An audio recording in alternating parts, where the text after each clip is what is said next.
So all the best the whole team అండి, ఎందుకంటే teaser చాలా బాగుంది. అవుట్ అండ్ అవుట్ పక్కా కమర్షియల్ యాక్షన్ ఎంటర్టైనర్ లాగా కట్ చేశారు, చాలా బాగుంది టీజర్. సో టు హోల్ టీమ్కి congrats, congrats. Thank you Murthy గారు, thank you. And especially Bose గారు అసలు చాలా కలర్ఫుల్గా ఉంది, ఫ్రేమ్స్ కానీ మీ వర్క్ కానీ. అదే కొత్తగా చెప్పకలేదు వర్క్, బట్ ఇందులో కూడా ఇంకా చాలా బాగుంది. ఇందాకనే మా శశి గారు అంటున్నారు, అబ్బా ఫ్రేమ్లు భలే ఉన్నాయి, భలే రంగులుగా ఉందని అంటున్నారు ఇందాక. So so that credit goes to అండి. Thank you sir, thank you. So sir ఇంత మంచి క్యాండిడేట్ని ఇది ఒక టఫ్ కాంపిటీషన్లో ఎందుకు దింపుతున్నారు? మీరే ఇక్కడ హీరో, ఇప్పుడు క్వశ్చన్ ఎవరికి హీరో మీరే ఇవాళ ఇక్కడ. సార్ మీరు ఆన్సర్ చేస్తారా ఫస్ట్? మీరు ఆన్సర్ చేస్తారా ఫస్ట్, తర్వాత ఇంత మంచి క్యాండిడేట్ని చాలా టఫ్ కాంపిటీషన్లో ఎందుకు దింపుతున్నారు? ఐ థింక్ ఇది one of the best holiday season అండి. సో సీజన్కి డెఫినెట్గా వీఆర్ యాడ్ అని అనుకుంటున్నాం. మరి హరీష్ గారు కాదు, మీరు క్వశ్చన్ వినిపించలేదు, ఒక 5 నిమిషాలు సైలెన్స్ ప్లీజ్. హరీష్ గారు క్వశ్చన్ అడగండి మళ్ళీ సార్. హరీష్ గారు ప్లీజ్ యాక్చువల్గా మీ అందరితో పాటు క్వశ్చన్ అండ్ ఆన్సర్ చేద్దాం అనుకుంటున్నా, మీరు అలా అరిస్తే ఇంకా యూజ్ లేదు ప్లీజ్. హరీష్ గారు మీ గురువు పూరి గారు కూడా వన్ ఆఫ్ ది గురువు ఆర్జీవి గారితో పాటు. సో ఆయన సినిమా రిలీజ్ అవుతుంది, శిష్యుడు గురు సినిమా కూడా రిలీజ్ అవుతుంది. సో గురు శిష్యుల పోటీయా సార్?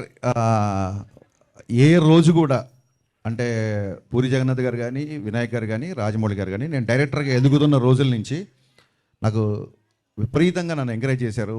నా సినిమా డైలాగులు నచ్చినా, సినిమాల పాటలు నచ్చినా నాకు ఫోన్ చేసి మాట్లాడేవాళ్ళు. ఎక్కడ నా ఫంక్షన్స్లో కలిసినా, పార్టీలో కలిసినా ముగ్గురు నాకు గురుతుల్యులు. పూరి గారితో నేను ఎక్కువ వర్క్ చేశా, పూరి గారితో నాకు రిలేషన్ ఎక్కువ. ఏ రోజు కూడా పూరి గారితో కంపేర్ చేసుకునే స్థాయి కాదు నాది. Is a legend director first of all.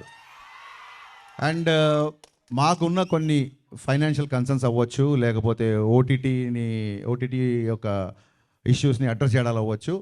So అనుకోకుండా ఈ డేట్ క్లాష్ అవుతుంది.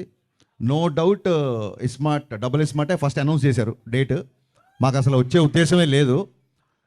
మమ్మల్ని ఫస్ట్ నుంచి చెవిలో జోరీగలాగా ఆగస్టు 15th రండి అని చెప్పింది మైత్రి డిస్ట్రిబ్యూటర్స్ అధినేత శశి.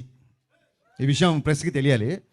అది చాలా మంచి డేటు, అప్పుడు వస్తే బాగుంటుంది, మీరు రండి అన్నారు. మాకు నిజంగా వీఆర్ నాట్ ప్రిపేర్డ్ యాక్చువల్లీ. మేము కొంచెం రిలాక్స్గానే వద్దాం అనుకున్నాము, కానీ పుష్ప పోస్ట్పోన్ అవ్వచ్చు, మిగతా కండిషన్స్ ఇండస్ట్రీలో అందరికీ తెలుసు. సో తప్పనిసరి పరిస్థితులలో మేము రావాల్సి వస్తుంది. నేను పూరి గారితో చాలా సంవత్సరాల నుంచి నాకు రిలేషన్ ఉంది, సాన్నిహిత్యం ఉంది. ఒక్క సినిమా క్లాష్ అయినంత మాత్రాన పూరి గారికి నాకు మాటలు ఉండవనో, మేము బెడమొహం అవుతాం అనుకుంటామని అనుకోను. Because is far matured than me. But వాళ్ళు అలా అర్థం చేసుకోలేనట్టుంది, ఎందుకంటే మిమ్మల్ని అన్ఫాలో చేశారు కదా చార్మి గారు. డెఫినెట్గా అండి, వాళ్ళ ఆవిడ ప్రొడ్యూసర్ సినిమాకి. సో ప్రొడ్యూసర్కి డెఫినెట్గా నేను ముందుగా డేట్ అనౌన్స్ చేస్తే ఇంకో సినిమా వచ్చినప్పుడు వాళ్ళ ప్లేస్లో నాకు కొంచెం ఇరిటేషన్గానే ఉంటుంది. సో నేను చార్మి గారిని తప్పు పట్టను. అండ్ సోషల్ మీడియా అనేది ఎవరి ఇష్టం, వాళ్ళు ఎవరు కావాలంటే వాళ్ళు ఫాలో అవ్వచ్చు, ఎవరు కావాలంటే అన్ఫాలో అవ్వచ్చు. అండ్ అన్ఫాలో అయినట్టు కూడా నేను కన్ఫర్మ్ చూసుకోలేదు, ఎందుకంటే నాకు ఎవరో మీమ్ పంపించారు. చాలా మీమ్స్ వస్తుంటాయి, ఐ డోంట్ టేక్ ఇట్ అంత సీరియస్గా తీసుకోను. అండ్ మీ అందరికీ అంటే ఇంకో ముఖ్యమైన విషయం చెప్పాల్సింది ఏంటంటే,